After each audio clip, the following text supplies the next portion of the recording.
Hi everyone, welcome to Joe Glass Comics. I'm Joe Glass, comics writer and creator. Today I thought I'd do something a little bit different. Obviously, what everyone seems to want to know and talk about quite often, particularly new up-and-coming creators, is how do you break into comics? It's a question I get asked a lot, so I thought I would maybe start doing a series where I talk about that in a little bit more detail and kind of break things down into sections as to what I think is important, as obviously very much on that journey myself, depending on what exactly you define as breaking into comics. For the purpose of this particular sort of series of videos, we're going to sort of consider the idea of what if you want to break into comics, as in you want to get a publisher to work with you. Whether that publisher be the big two, who I haven't worked with myself, but I know a lot of colleagues and friends who have done that and are in that particular part of the industry, or whether it be just any other publisher, where like one of the indie publishers like Vault or Boom or anything, or Image and anything like that, and like say just talk about a little bit the process of how you sort of get yourself to the stage where you get noticed and where people maybe are paying attention to your work a bit more. This obviously is not what everyone really means by breaking into comics. Breaking into comics really is up to you what that means. For anyone really, all you need to do to break into comics is make comics. So really that is all it takes to break into the industry. But like say, some people obviously have various goals in mind. Some people don't want to ever work for the big two. Some people don't ever want to work for any of the publishers, and they want to self-publish their own work for years to come. I'll talk a little bit about things which I found successful and things which I think have been useful, and also maybe some things which didn't work and the pitfalls which I've fallen down in my own journey. So yeah, if you're interested in that kind of thing, stay tuned and we'll be talking about all that. For this particular entry in this discussion, what I'm going to be talking about is what for me I feel is the first stage of breaking into comics, and that is what I will just sort of refer to as the decision. What I basically mean by the decision is just coming to that point where you decide you want to make comics. Because really, there is a point when you have to decide whether it's just something you enjoy, whether you want to write or create in other mediums, but you like comics. It doesn't mean that you necessarily want to make comics. A little caveat, actually, I should probably say, a lot of what I'm talking about is pretty much coming from the viewpoint of a writer and the writer's pathway into comic books. It's a little bit of a harder, more difficult pathway in many respects, and obviously it's the pathway which I'm going on, so obviously it's the one which I have the most knowledge of. I would say there's probably tons of information out there if you would like to check out how artists, inkers, letterers break into comics. Like I say, there are going to be books and videos out there of people who do that, who will actually be able to tell you a bit more concrete ideas of how they do for their particular field.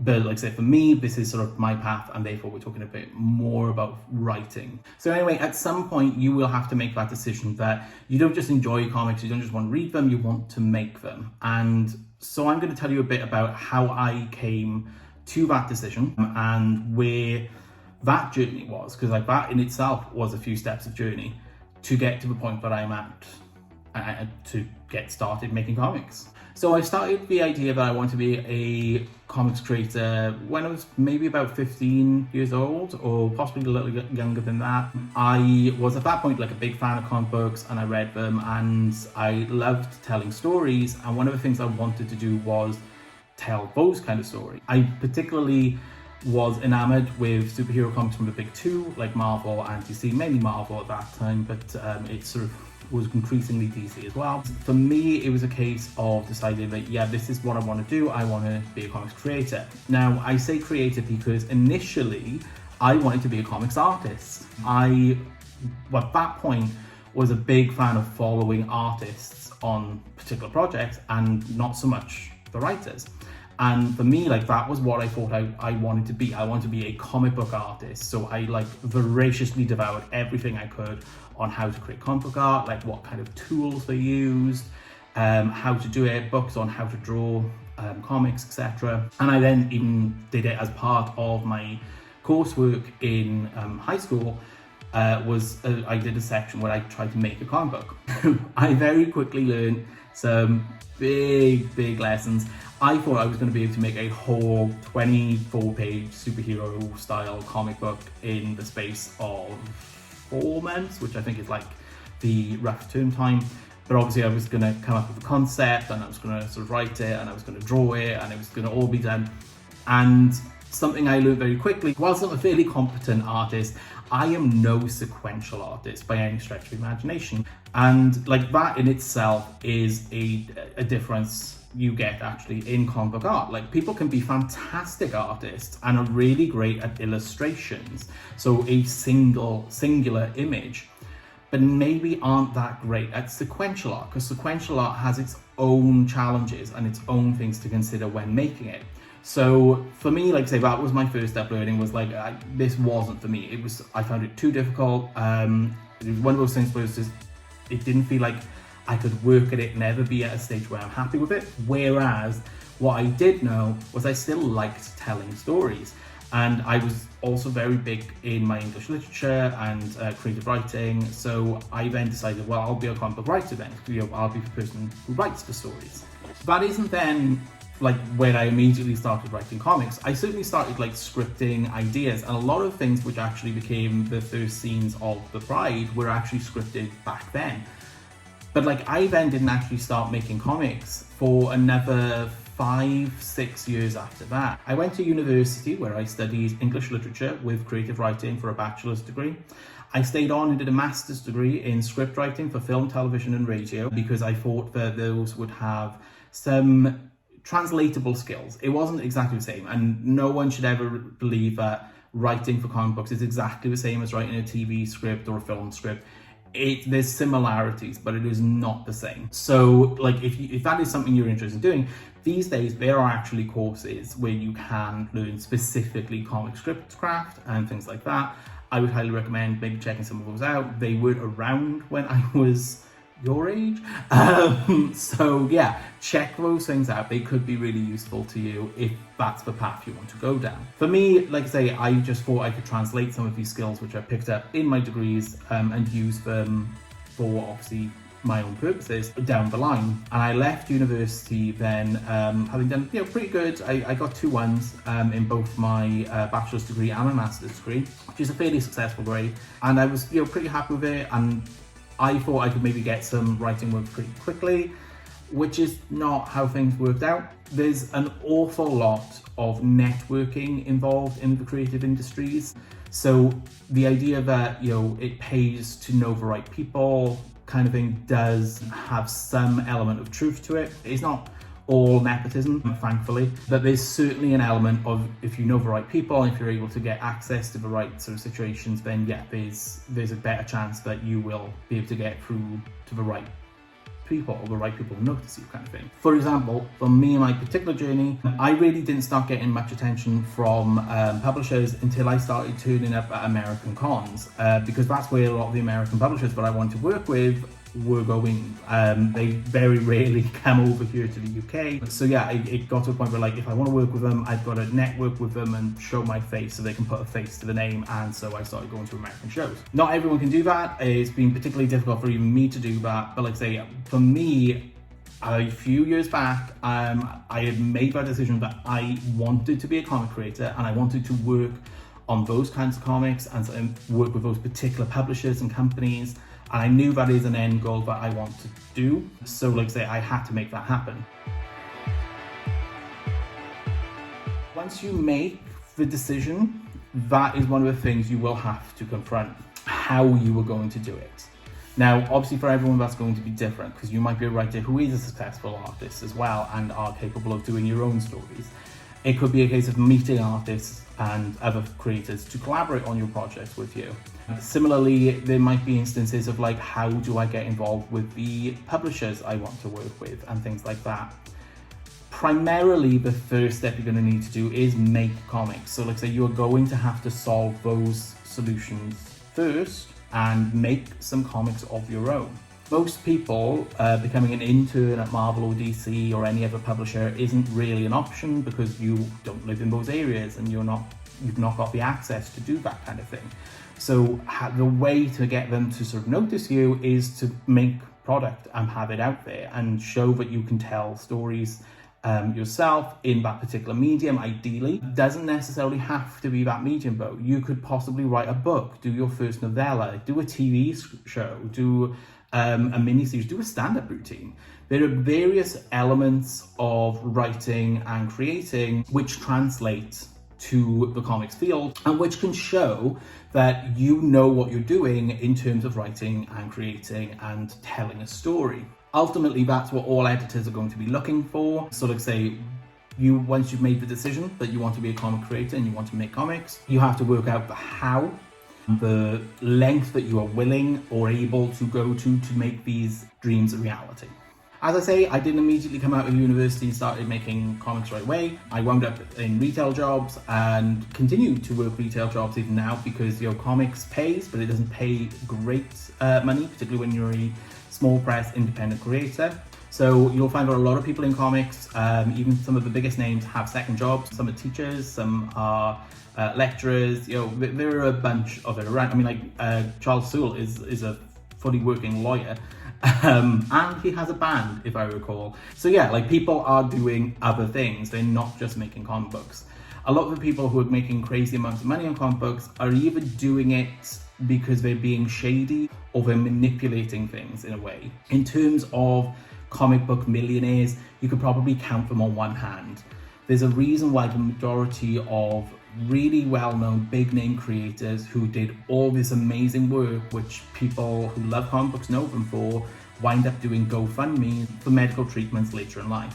So if you want to be a comic book creator, you have to understand that it might not be the only thing you're going to be. As such, it is a wise idea not to get tunnel vision when looking down that road. You need to consider what else you can do, what can help you, what can supplement your income so that you can keep making these comic books. So as much as there's the how, there's the understanding that it's not going to be all you're going to do. I started making comic books with friends and colleagues who also wanted to make comic books. PJ Montgomery, Andrew Davis, and I worked on a horror comedy set in South Wales called Stiffs. We had it drawn by Gavin Mitchell with colours from Chris Carter, and it was lettered by Michael Stock. And we did that together because we were just all mates who wanted to make comic books. I think the point we started making it, Chris had been working in comics for a while as a colorist. I think Michael had done quite a bit of lettering, but me and the boys this was the first time we were writing a comic book. We'd all been writers in some sort of form or other in our various careers as students and after that, but primarily this was the first time we'd all done comic books. And Gavin was actually still in university at that time. And we made the idiot mistake that we could do this book, whole series, which didn't actually finish because we couldn't finish it and all that because just off our own backs while one of us is still in university and things. And she's these kind of things were maybe things we didn't really think that hard about. We just went and did it, which is great. There's an element of that you've definitely got to have and you've definitely got to do if you wish to make comic books. But there's also an element of maybe you do need to sort of have a think about things seriously because I say, there's other elements of comic books making which are quite big, quite important, such as they cost a lot of money to make. In terms of the Pride, I had been scripting a lot of it, as I say, for years, but I didn't make it because I didn't know if anyone wanted it. I wasn't sure if it was for anyone beyond me. So I kind of just wrote it for myself. It actually took my friends sort of turning around and reading some of the scripts and actually saying, look, you should make this as a comic book. And that was how the Pride started. So sometimes you have to have that decision, but sometimes you need a little push as well. Because particularly a project, say like the Pride is for me, it's very hard to put that out in the world because it means so much to you, and there's a fear there that if it doesn't succeed, that if people don't like it, then that's going to hurt a lot more than just something which is just oh, I'm going to do this because I think it's a popular idea, rather than I'm going to do this because I want to do this and I love this. So yeah, that's a fairly big worry, and like I say, sometimes you need that push to do it. In some respect, I would say if you're watching this and you're in that sort of situation, then let this be the push. If you want to make a comic book, if you love an idea that much, believe me, there is going to be someone else out there who also loves it. There's no point in holding on to the fear that it might not succeed or that other people won't like it. There will always be someone out there who does like it, for one thing. And even if it doesn't succeed, at least you did it.